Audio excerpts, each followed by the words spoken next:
Thank you so much. Here at the program this morning on ITV, I told you about the jailbreak issues in Nigeria, something that became very, very rampant, I should say, after the NSAS protest. Now, before the NSAS protest in Nigeria last year, we had pockets of jailbreak across the country. It wasn't really an issue, but since we had the NSAS protest, it's been a recurrent decimal.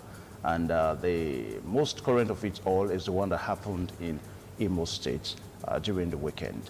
IPOP is the group that is alleged to be believed to have carried out that jailbreak. And some say that it's highly a political, kind of a political revenge. And some say that it is an aftermath of the bad political and the bad security issues in Imo State. Well, to look at all this this morning, we are so privileged to have Mr. Osagi Owogene, who is a public affairs analyst and also a member of the People's Democratic Party, Ego Ward 5. He's a politician as well, and somebody also that has fair knowledge of security in our country. Mr. Osagi, welcome to the program this morning on ITV. Thank you for having me. You're welcome. Good morning, viewers. He's making it the debut, and we're going to have more of him as we progress on this program this morning on ITV. Now, the issue in Imo State, the jailbreak in Imo State, is one but too many situation. A few hours ago, the Vice President was there in Imo State to commiserate with the people of Imo State, and he highly condemned the jailbreak. And in his words, he said that the people responsible for the jailbreak are nothing but cowards. Now, what is your own insights? Let's look at the developments in the situation in Imo State. What do you think may be responsible for that jailbreak? Well, before I go into the Imo jailbreak issue, jailbreak is a global phenomenon.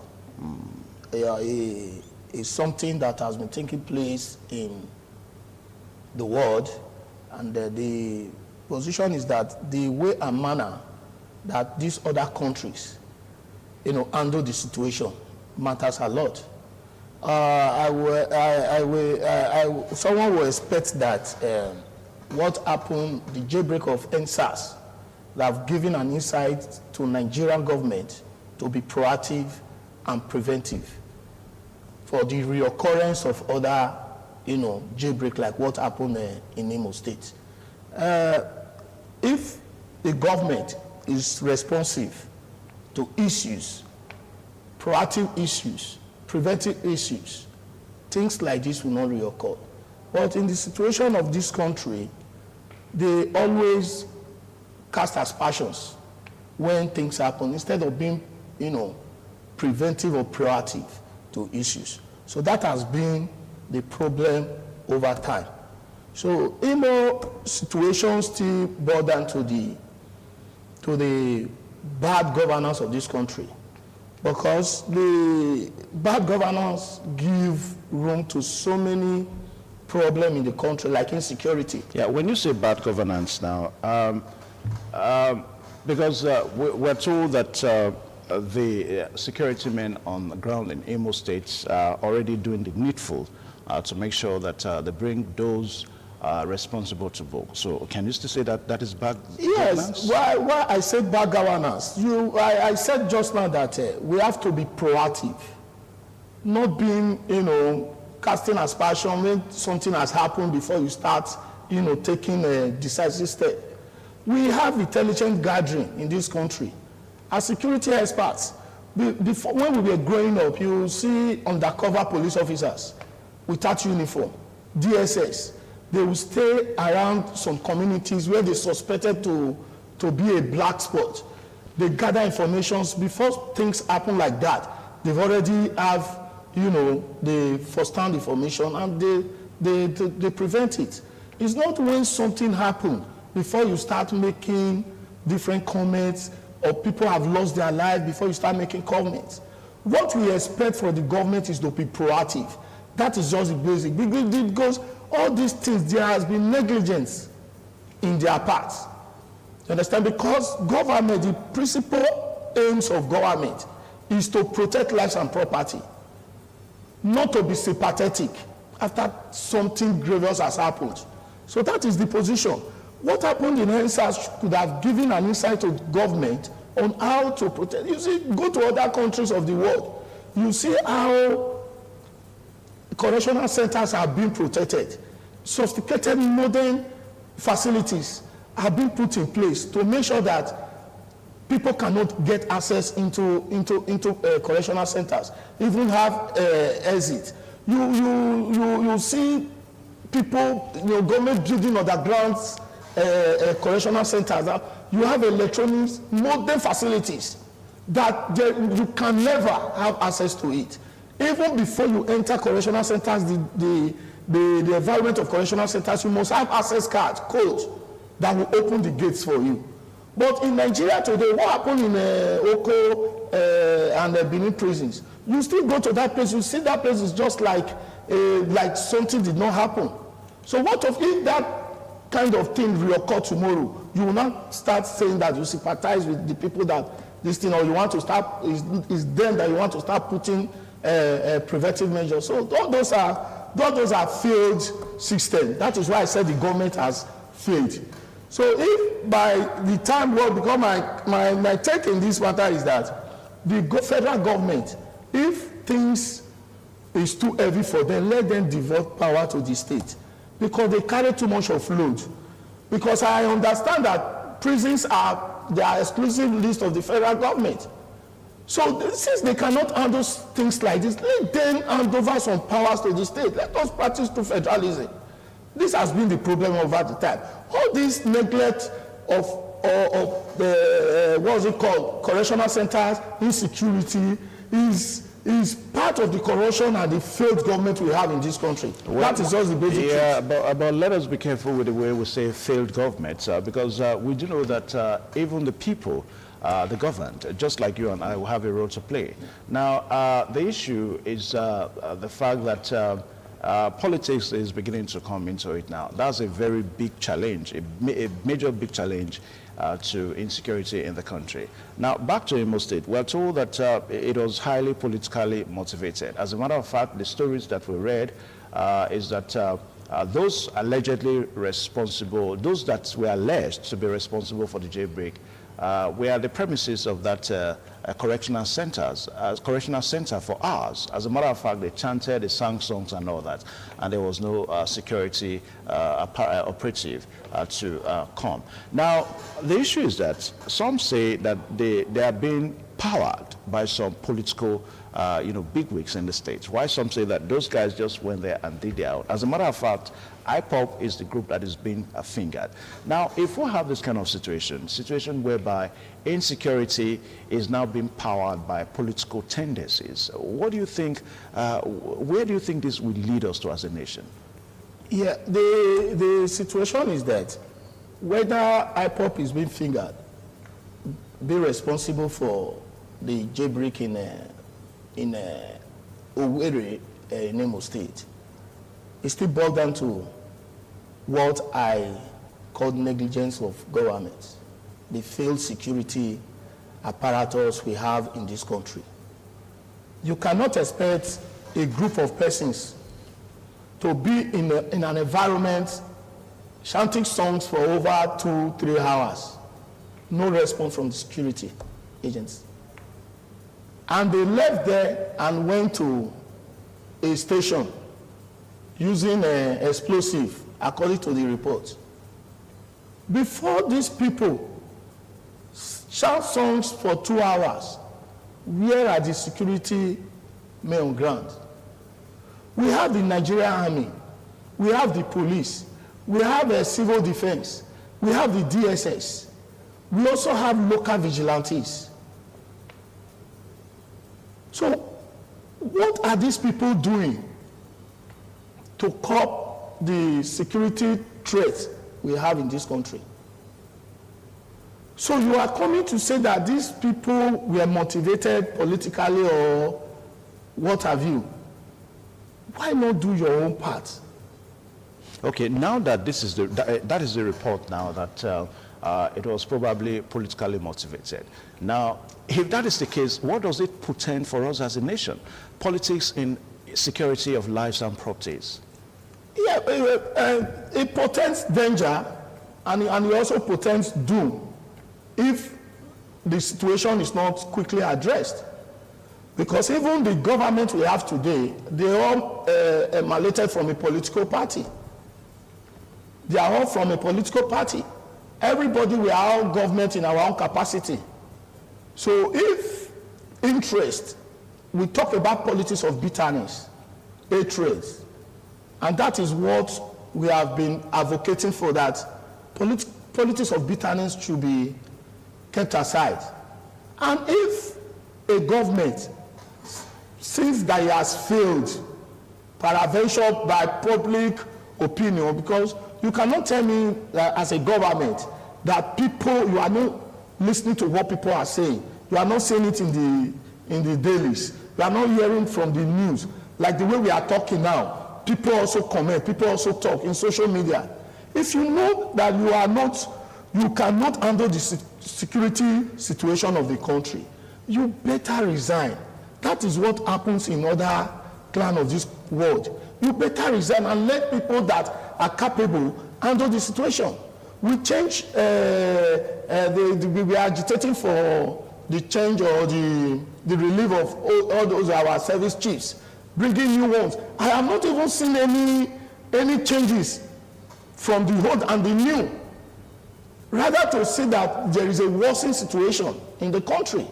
So that boils down to the failure, the total failure of federal government. Anyway, let us be careful with the way we talk about that, emphasize the total failure of the federal government, just like what you said, because just like what I reiterated earlier on, that when we talk about governments, everybody is, you also said it, that everybody is part of the government. Yeah. Now, perhaps we the people, we the governed, we have a role to play in all this. I mean, the jail in that community in Owerri, is located in a place that the residents there would have probably have a role to, they would have probably saved the situation if they responded. So that is also a major challenge. Most times when we have a security challenge, we are quick to blame those in authority, failing to realize that you and I will have a role to play. Because why we blame people in authority is because that is their major covenant or what they sworn to uphold when they are being, elected into a power position of authority. Because the first responsibility of a government is to protect lives and property. Now, like in Edo State, for example, you were aware of what happened in NSAS when people left the prisons, the inmates ran away from the prisons and they went into town. It became a very big threat to the people in Edo State, even outside Edo State, neighboring state, because these people that left that prisons, they went into neighboring states and it became threat to those neighboring states. You saw the way our governor took a proactive and a very decisive step to make sure that these people are rearrested, and he started putting all the security apparatus in place. Today in Edo State, you can see that there is a level of people sleeping with their two eyes now because of the local vigilantes that has been set up. You will see that people today are not more, afraid of even moving, because before now you see what was happening. You see people robbing people with POS and so many other things. But look at the way the vigilantes, the governor have empowered the vigilantes now. What we are also begging now is for him to tell the House of Assembly to, to put this thing into law so that they will have a legal backing to do their job effectively. I happened to be in my community some time ago. We saw some Fulani or Elspen coming with about 10 bikes.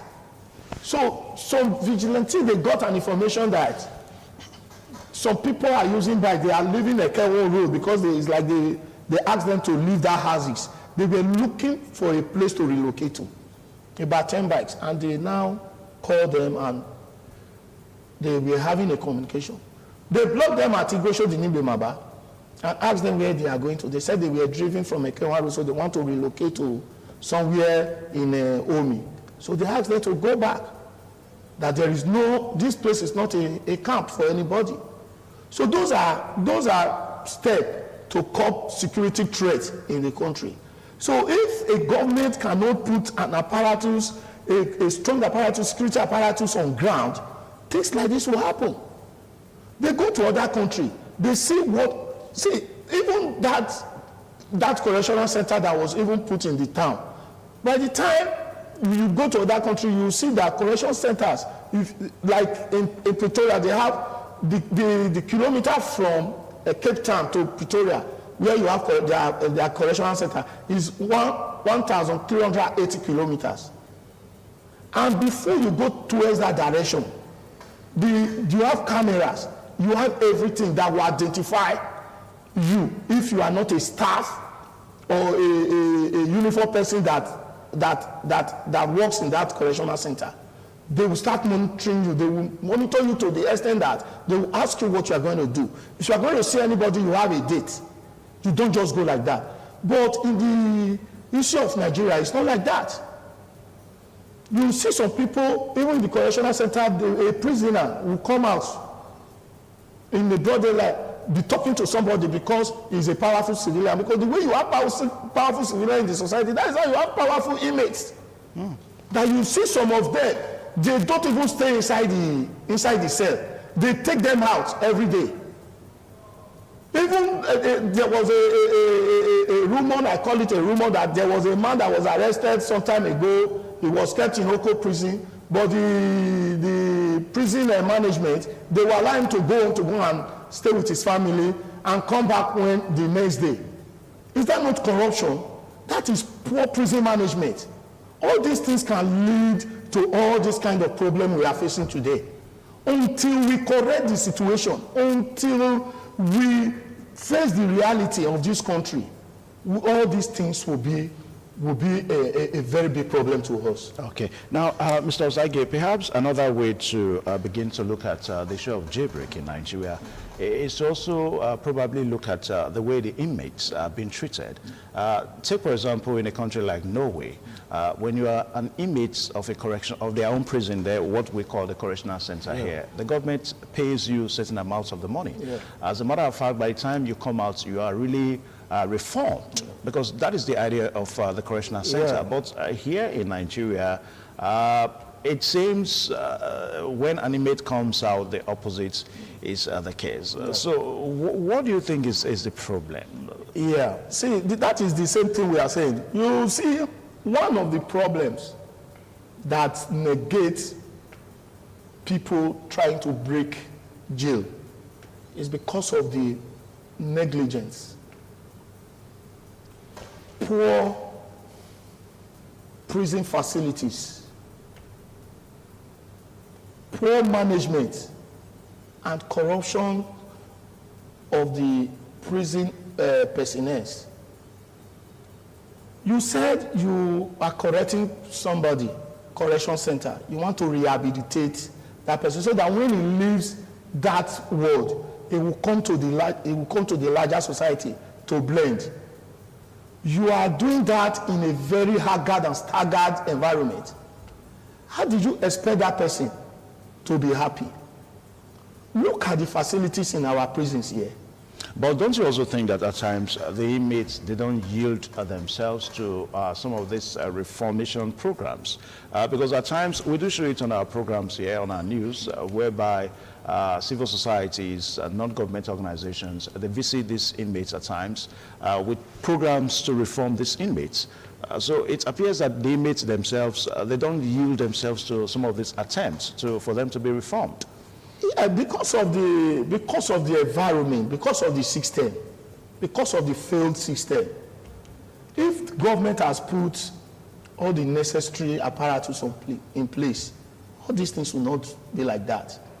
When you have, in a correctional center, you have government make provision for, technical works and all those stuff to rehabilitate these people. The environment that they are staying should be conducive. They eat good food. You understand? Take care. In fact, you will see that when they come out, they will feel, relaxed. They will not, it's just like when you take a boy from the village and take the boy to a city, and the boy enjoys all the things he saw in the city. When you ask the boy to go back to the village, he will refuse, because he's enjoying seeing plasma, seeing so many things. He will enjoy. But in our correctional center, you see, somebody told me abroad that the problem they have if they commit crime abroad, not going to jail, is their problem, because everything they need is in that place. You see, the time they will waste, they will not have time to go and do some menial job that they will now use in taking care of their family at home. That is their problem. Then everything you want there, that place is even better, because the government will give you everything. You understand? People will even want to go to jail. But here, when you leave our prisons or correctional centers here, you will see the effect. You understand? You will be devastated. You cannot. How can you blame to the society when you live in a very haggard and staggered way? Government is not putting anything. The food they eat there is even worse. That you make provision. That is why I told you about the poor management of the prisons. That you make provision for these people. Some persons, instead of using maybe 2 cubes of Maggi to cook for inmates, they use 1, and these things are being paid for. Are you get what I'm saying? No hygiene, nothing. At the end of the day, you will now feel that these people will want to stay there. They will think of something that will take them out of that place, because they are not in a good condition. So will be sick. At the end of the day, it's their parents at home that they will call, that will come and be taking care of them in the prison. It's not done anywhere. Yeah, Mr. Osage, even at that, we have stories of some inmates that really got reformed, even in these correctional centers that you are talking about. We've also seen a situation whereby some inmates, even right there, they enroll for exams, they enroll for the West African examination exams, they enroll for the JAMB exams, and they sit for these exams, they pass, and they go into higher institutions. So would you want to say that... how many percent of them that got that kind of opportunity? Do you know, like that Victoria I told you about, as we speak, they have 1,000 inmates, and they don't exceed it. By the time you have other people that were supposed to bring them, they take them to other place that is not up to that capacity. Go to our correctional centers here. Instead of having maybe 100, for example, you see that they have 400. Overcrowding. You understand? All these things are not done. How many people are getting that opportunity you are talking about, that maybe they get? That is what it's supposed to be. That when you are saying correctional center, these people are supposed to be rehabilitated and reformed. Make provision for all these things. What stops an inmate from using shower to bath? What stops an inmate eating good food? What stops them washing program to know what is happening in the society? Are they not coming back after they have served their jail term?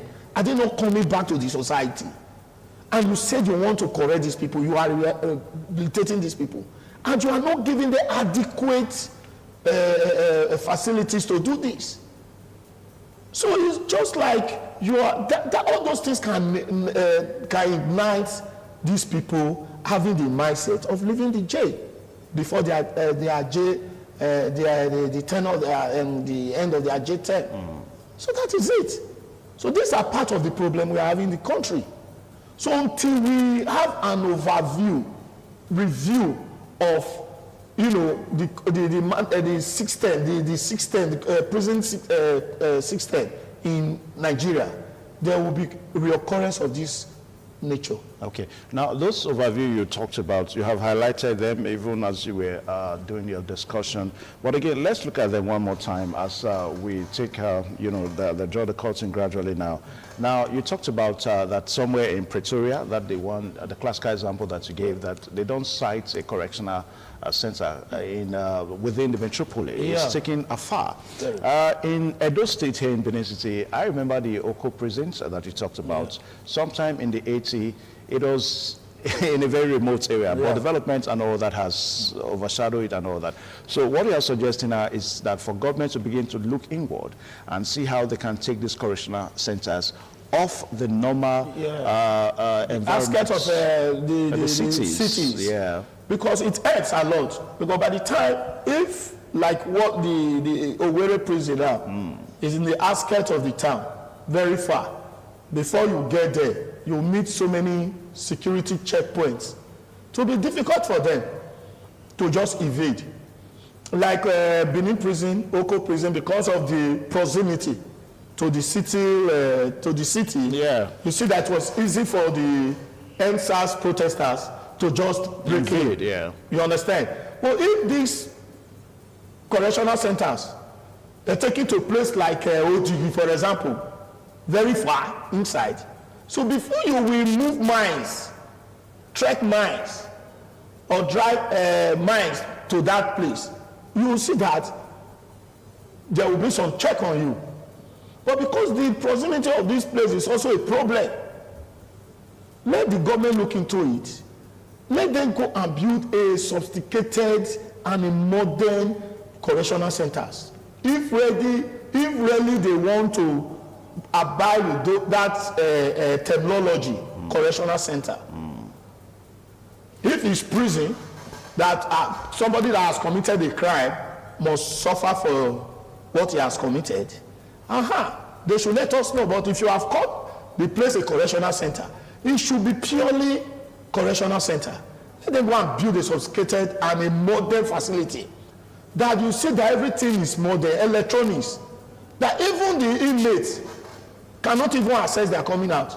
There was a story I read about somebody that was in a underground cell in US, that everywhere is light, that for years they never knew if it's night or if it's daytime, because of the facilities, the light, everything. Always lit.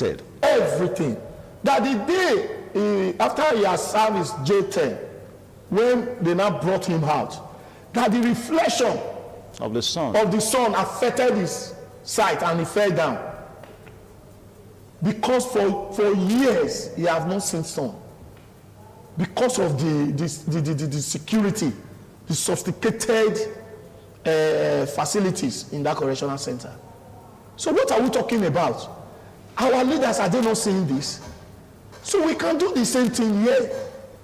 The money they are voting for security, vote, all those things, what are they using all those things for?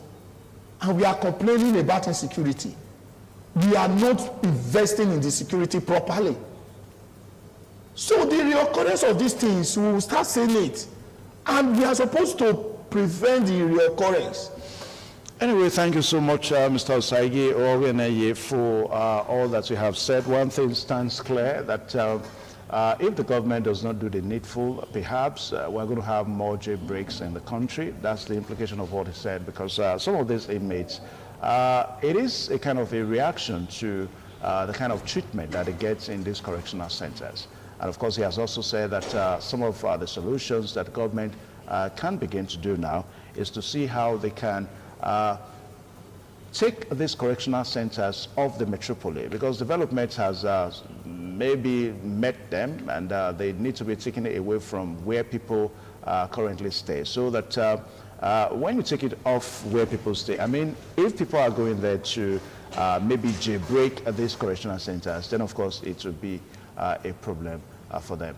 Well, the issue of Imo State is still ongoing, it's still debatable. We're still having reactions and counter reactions.